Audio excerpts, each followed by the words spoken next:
¿Qué es lo que pasa? Yo tengo el área de Broca, como sabemos, que sería el área que produce la palabra, el área de Wernicke, y entre estos dos, de todas formas, está conectado, otra vez,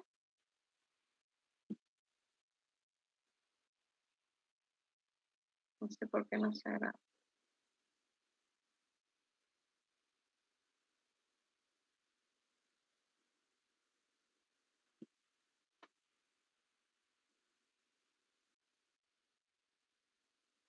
¿Lo siguen viendo con las imágenes al costado? Sí, Doc. Es lo que me aparece a mí.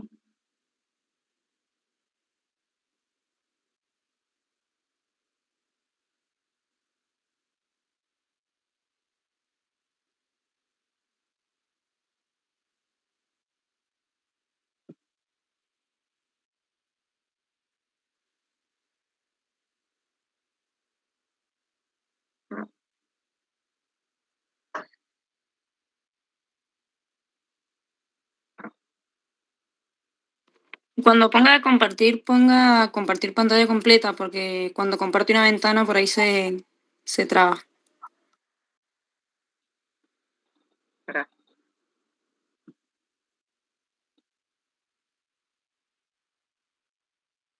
Toda la pantalla. Claro, Acá. porque en ventana por ahí se tilda, no sé por qué. Ah, ok. Pongo toda la pantalla.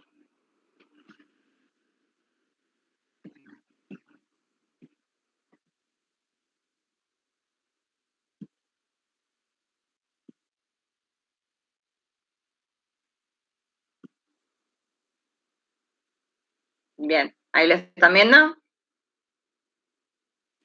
Sí, estamos viendo lo del lenguaje. Bien, bueno.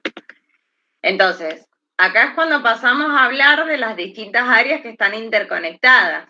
O sea, tenemos área de Broca en color verde, que obviamente tiene relación con la corteza motora porque es lo que me va a permitir a mí producir la palabra, pero a su vez tiene relación con el área de Wernicke que tiene que comprender lo que yo le estoy diciendo para generar una respuesta, a su vez relacionada con el área auditiva que tiene que escuchar para también generar una respuesta, y también relacionado con la corteza visual primaria, por ejemplo, cuando yo le muestro al paciente una imagen que dice cierre los ojos y el paciente realiza la acción. La relación que hay entre el área de Broca que produce la palabra y el área de Wernicke que la comprende se llama fascículo arqueado o arcuato, ¿sí? Esto, cuando se daña este fascículo, son las llamadas afasias de conducción. Acá nos vamos a ir a lo más simple, ¿sí? Hay muchos tipos de afasia, obviamente que esto les va a quedar y en el libro les va a aparecer, entonces los van a poder entender mejor, pero en este cuadro vemos cómo está representado en rojo lo que sería el área de Broca, es decir, el área de producción de palabra, en azul el área de Wernicke, el área de comprensión de la misma, y en verde, que en realidad es un fascículo, nos está conectando una a la otra. Entonces, cuando yo voy a evaluar una afasia, la primera pregunta que tengo que hacer ¿es fluente o no es fluente el lenguaje de este paciente? Que fue lo que les dije recién. ¿Me responde con monosílabos? Sí, no, tal vez, puede ser, no sé. Después, ¿el paciente comprende? La comprensión tiene que ser absolutamente simple, chicos. Ante una evaluación es rápida. Apriéteme la mano. Si el paciente te aprieta la mano es porque te está comprendiendo, por más que no pueda producir la palabra para decirte sí, te estoy entendiendo. ¿Bien? Después vamos haciendo lo que sería repetición de palabras para evaluar lo que sería Broca, y de ahí me van surgiendo los distintos tipos de afasia, que pueden ser de conducción, anómica, de acuerdo a las que esté, al área que se encuentre dañada. Particularmente, lo que, independientemente existan las de Wernicke y las transcortical motoras o sensitivas, las afasias anómicas y demás, acá lo principal es tener en cuenta la distensión entre una afasia de Broca y una afasia de Wernicke, ¿bien? Que tiene que ver con producción de palabra y con comprensión. Cuando tenemos todas afectadas, estamos ablando de una afasia global o de una afasia mixta, ¿bien? Bueno, vamos a lo que sería meningismo. Tengan en cuenta que el paciente, alguna duda ahí en afasia, pero creo que se los resumí como para no envolverlos mucho en todos los demás tipos de afasia que hay. Bueno. En la parte de meningismo, ¿por qué se producen los llamados signos de Kerning, de Brusinski? ¿Por qué tenemos el signo de abdomen en batea? ¿Por qué tenemos el signo de gatillo en fusil? Todo tiene que ver con que están tan irritadas las meninges. Recordemos que las meninges son 3, que son...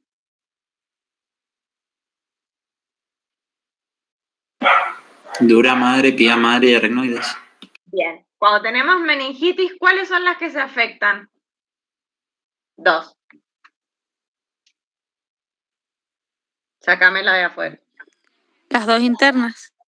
Exactamente. Cuando tenemos afección en conjunto de la dura madre, eso no es, digamos, no es la meningitis habitual, sino que ahí estamos hablando de una panmeningitis o de otras entidades que ya involucran a las 3 capas, pero lo que se afecta en la meningitis habitual son las leptomeninges, que son las 2 internas, ¿bien? Lo que sería pía madre y aracnoides. Bueno, estos signos son importantes porque justamente están tan irritadas las meninges que hay una rigidez del raquis muy grande. Entonces, al tratar de hacer la exploración del paciente, básicamente es como si tuviéramos un cable que estuviera tensado, ¿bien?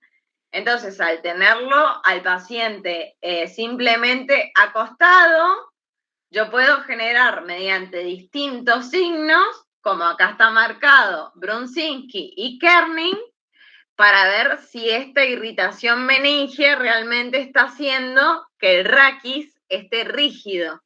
¿Bien? La clásica es Brusinski.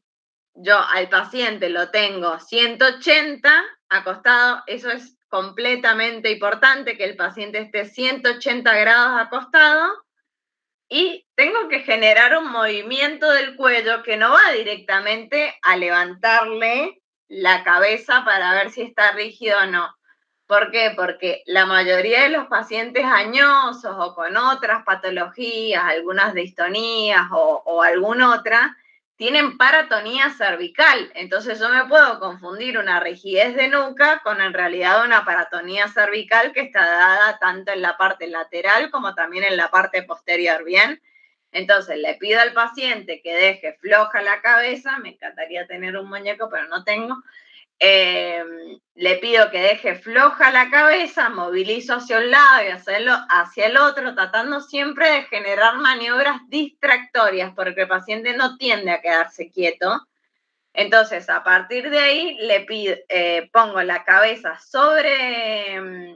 pongo su cabeza sobre mi mano y le digo que deje que caiga todo el peso de la cabeza. Uno ya con el tiempo se da cuenta si el paciente está haciendo fuerza o no, pero uno tiene que sentir que el paciente realmente larga la cabeza con todo el peso, para recién ahí levantarla. Si yo levanto y el paciente me flexiona las rodillas, ¿qué me está hablando eso? Y que el raquis está rígido, o sea, es este cable que yo les estoy hablando y acaba de hacer el tirón, por eso levantan las rodillas. Esto es Brusinski, ¿bien? En Kerning lo acuesto y al levantarle una pierna, y doblarle, flexionarle la rodilla, lo que tiende a hacer es flexionar la rodilla del otro lado. ¿Se entiende la diferencia entre los dos signos? Obviamente que en un estadio más avanzado, y sí, ya nos podemos encontrar con abdomen en batea, nos podemos encontrar con un montón de otros signos, hasta el signo de la línea meningia, pero estos serían los dos principales que tenemos que distinguir. Entonces, Brunzinski es, al levantarle la cabeza, me levanta las rodillas de forma conjunta. Kerning, por su parte, no le levanto el cuello, flexiono una de las extremidades, flexionándole la rodilla, y la otra extremidad lo hace al mismo tiempo. ¿Bien? Hay pacientes que estando sedados pierden la rigidez por más que estén cursando una encefalitis. Tener en cuenta también, como les dije, la parte de que puede haber paratonía cervical, entonces puedo llegar a confundir un estadio con el otro, pero ya los estadios de abdomen en bateo, o sea, ya son demasiado, digamos, exagerados como para pasar por alto. Aparte, ese ya es un paciente que ya llega con convulsión, o sea, el cuadro está muchísimo más avanzado. Para lograr un Brunzinski, también el cuadro tiene que estar avanzado, y muchas veces lo que notamos nosotros, por eso es importante no tratar de no largar, no es simplemente agarro, sostengo la cabeza, me fijo un cachito, no, está blandito, suelto. No, porque está lo que se llama rigidez terminal de nuca. Es decir, cuando voy llegando casi a levantarlo al todo, ahí siento la rigidez. ¿Bien? Son signos precoces, pero sabemos que de acuerdo a los distintos organismos microbiológicos que podemos tener en el adulto, por ejemplo, bueno, está justo con la imagen de una criatura, pero va variando según las edades el organismo que afecta. Chicos, un neumococo son horas que se lleva puesto, digamos, el sistema nervioso central, ¿sí? Entonces, por ahí, si yo espero a tener todos estos signos para hacer algún tipo de diagnóstico, y la verdad que por ahí sí se llega tarde, lamentablemente sí. Hay algo que quizás se salga de la semiología en este momento, pero me gustaría dejarlo bien en claro. No es ni la primera ni la última vez que se van a encontrar atendiendo en centros de salud, en ambulancia y demás. Mi hermana, que es infectóloga, me mataría si me escucha decir esto, pero esto es una regla de oro. Si yo no logro, desde que el paciente ingresa al hospital, si yo no logro en 30 minutos hacer la punción lumbar, lo cual requiere una tomografía previa, ¿no?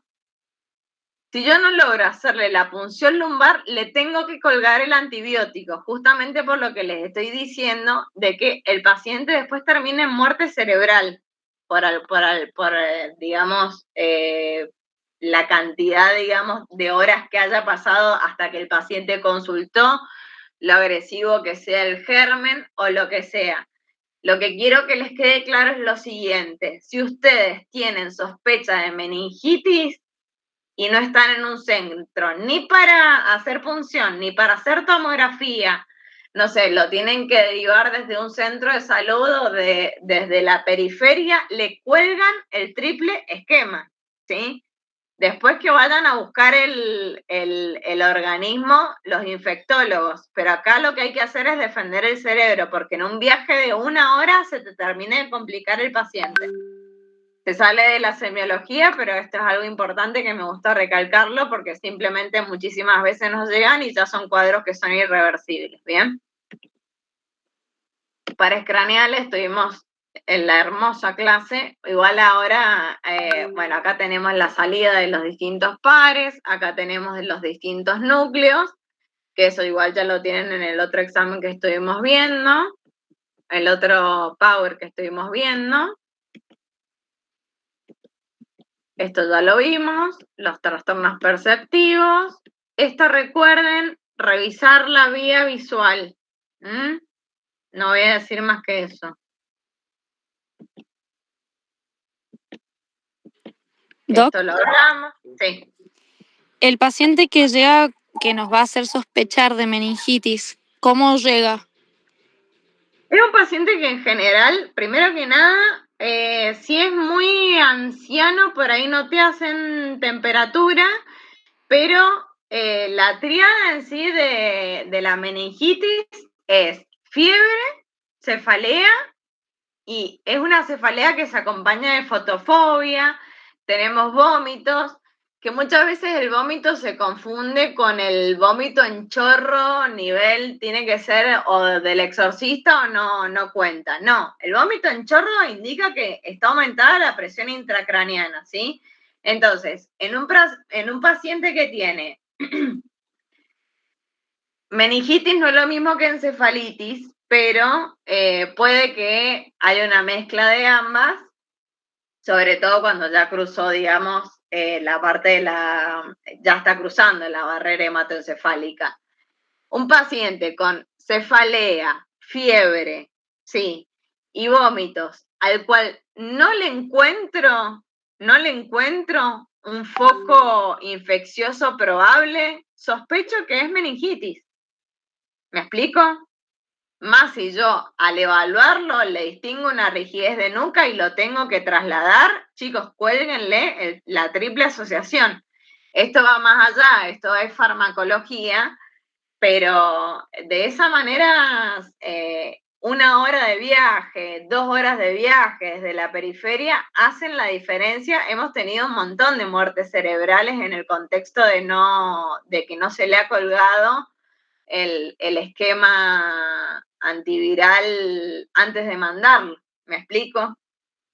Muchas veces uno mismo, el paciente está en excitación psicomotriz y uno no logra hacer la punción, yo se lo cuelgo automáticamente. Yo no es que me voy a poner, no quiero tener, obviamente todos queremos tener el rescate microbiológico para darle, digamos, en la tecla.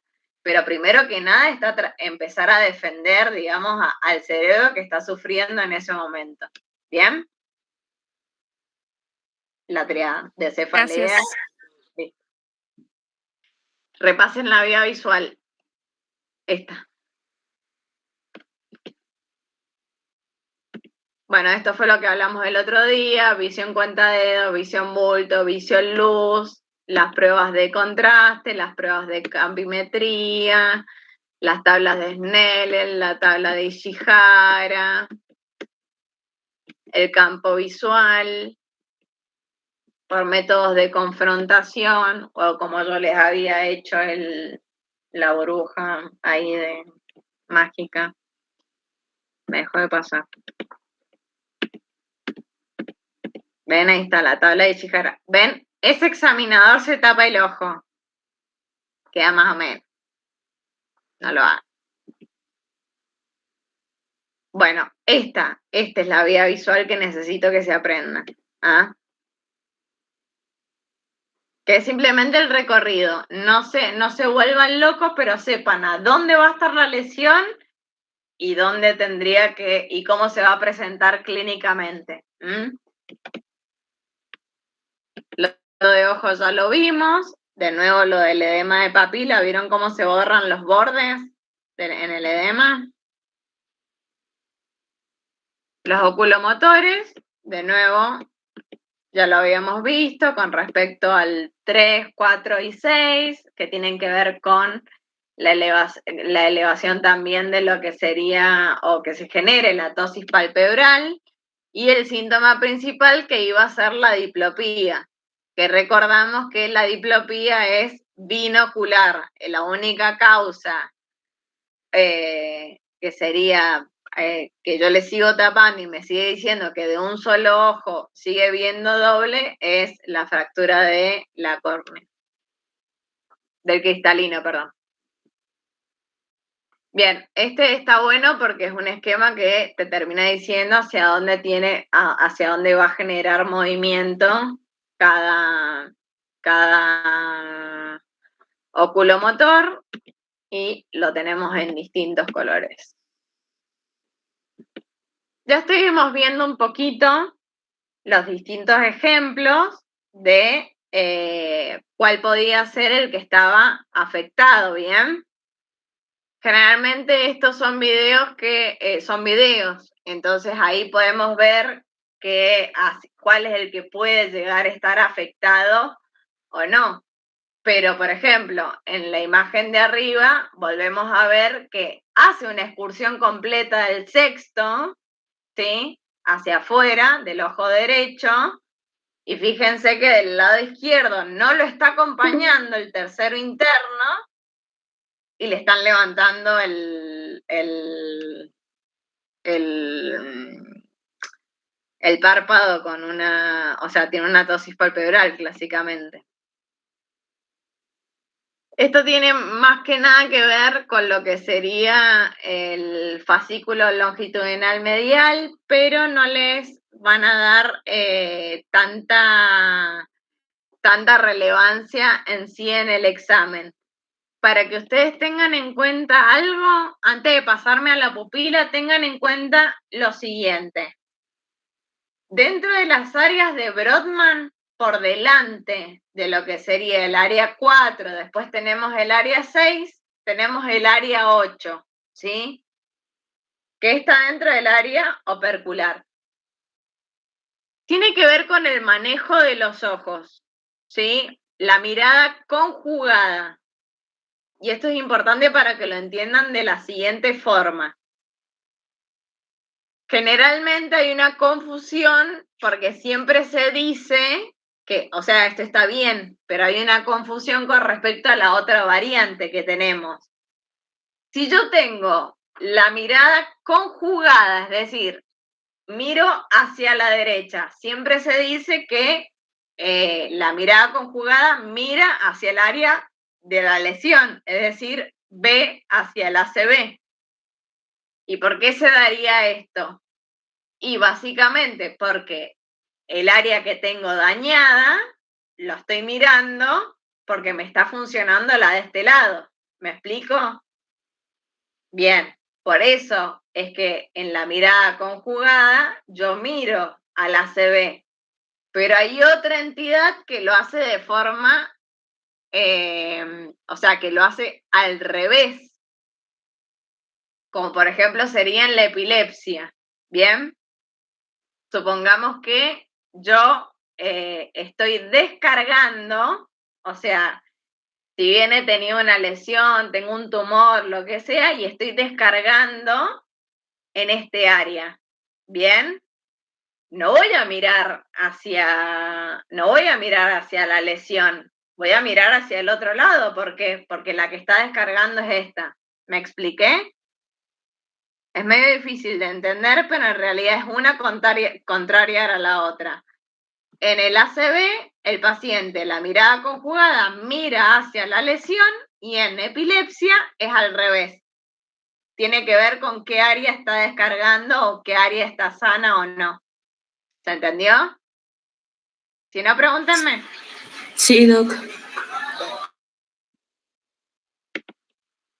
Pupila estuvimos hablando de las diferencias que había, si era reactiva, si era anisocórica o las distintas alteraciones que podíamos tener con respecto a las lesiones, fueran por encima, por debajo del diencéfalo, o hablando simplemente por fármacos, o también lo que serían distintas lesiones como las hernias. Tengan en cuenta, esta es la imagen que me gustaría que se queden, ¿sí? La del tercer par. Cuando uno ve una anisocoria, ¿sí? La que está midriática, hablando de que haya una herniación del uncus, es decir, del área temporal, está agarrando justo al tercer par y por ende su pupila. Generalmente cuando se hernia el uncus, se ve midriática, la pupila ipsilateral del lado de la herniación, o se puede ver midriáticas las dos, generalmente cuando están anisocóricas y tengo ipsilateralmente la midriasis de ese lado, es un signo temprano de herniación uncal. Lo recalqué. Reflejo fotomotor, reflejo consensual, que eso los estuvimos viendo. Trigémino, ya vimos su parte de inervación sensitiva, su parte de inervación motora y la parte vegetativa. Ay, te les dije que detesto el corneano, pobre. Ahí vimos las distintas formas de hacer la evaluación de la parte motora, de la parte sensitiva y de la parte del corneano, y también teníamos lo que era, por ejemplo, la rinorrea, que se produce en muchas cefaleas trigémino autonómicas. La parálisis facial, estuvimos hablando de la diferencia de central y periférica y por qué se daba cada una. En el otro les había mostrado solamente 2 imágenes, acá les muestro las 3 de qué es lo que pasa cuando se da previo, en el núcleo o posterior al núcleo, ¿sí? Esto a modo de repaso porque ya lo vimos. El estateoacústico, que también lo vimos. Nistagmo. Volvamos a recordar que el nistagmo podía tener sus características horizontales, horizonte rotatorio, rotatorio puro y nistagmo vertical. El nistagmo se nombraba de acuerdo a su fase rápida. Fase rápida es un nistagmo horizontal a derecha, fase lenta. Entonces estoy hablando de un nistagmo fase rápida. ¿Cuándo me tengo que preocupar y decir, no, esperen, esto es central? Todo suyo, chicos. Cuando es vertical o multidireccional. Exactamente. No les estoy viendo las caras, así que no sé quién responde, así que sin miedo, ¿eh?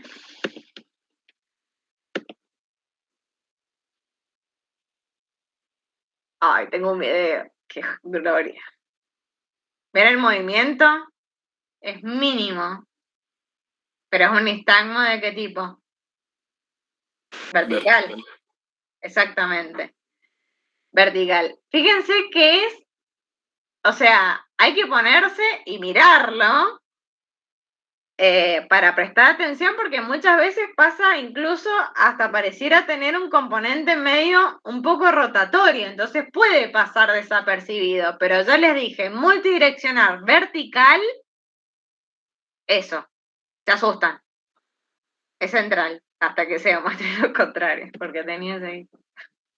Bien, ya hablamos de 9 y 10, recordemos que para el reflejo nauseoso, la parte que me da la sensibilidad, o sea, para desencadenar el reflejo nauseoso, me la da él. Y hay 2 en la imagen, así que es como... El neumo. El neumo, perfecto. El accesorio, ya les dije, que era el buchón también. Y después teníamos el hipogloso, que esto es lo que le hablaba de las distintas ramas que podían verse involucradas con respecto a las alteraciones del 12º par. Bien, vamos a pasar rápidamente a lo que sería motilidad. Nosotros tenemos que hablar de tono, de trofismo, y cuando vamos a hablar de tono, acá es donde vamos a meter lo que sería el síndrome cerebeloso. El tono lo está dando el cerebelo, ¿bien? Más allá de la tonicidad y el trofismo muscular, y después teniendo en cuenta lo que sería la motilidad activa, fuerza y reflejos, la motilidad pasiva es tono y trofismo. El tono me lo da el cerebelo, ¿bien? Y es el cerebelo ipsilateral el que me da el tono. ¿Bien? Acá no hay decusación. Presten atención a las cosas que señalo de esta forma. Entonces, para evaluar el tono, yo puedo tener, digamos, alteraciones del tono como hipotonía, que es, por ejemplo, tenemos distintas maniobras, pero por ejemplo, si yo a un paciente lo agarro del tronco, lo pongo brazos hacia a los costados, lo agarro del tronco y lo movilizo y los brazos vuelan cual si no tuviera sostén, obviamente estamos hablando de que hay una disminución del tono, ¿bien? Después teníamos los fenómenos de navaja en lo que sería la espasticidad, que es la afección de la vía piramidal, y después teníamos lo que era la afección de la vía extrapiramidal dada por los ganglios de la base, que es el extrapiramidalismo clásico del Parkinson. Estas son las diferencias, básicamente, entre espasticidad y rigidez, de acuerdo a cuál es la lesión, o sea, cuáles son los signos, dónde va a estar la lesión y qué estructura se va a ver afectada, ¿sí? En la parte de la espasticidad, la lesión es córtico-espinal, y en la rigidez estamos hablando del área extrapiramidal, es decir, los ganglios de la base. Le dejo este cuadrito porque está bueno. Doc, la molesto, se va a cortar la llamada en 5 minutos. No sé por si Ya. quiere hacer otra llamada o... Sí, sí. ¿Cuánto dura la llamada? ¿Una hora? Creo que una hora. Sí, una hora. Bien. Bueno, ahí cortamos y no nos queda mucho, así que ya para que cuelgo acá. Oh, estoy en la dimensión X. Ahí vuelvo a generar otra.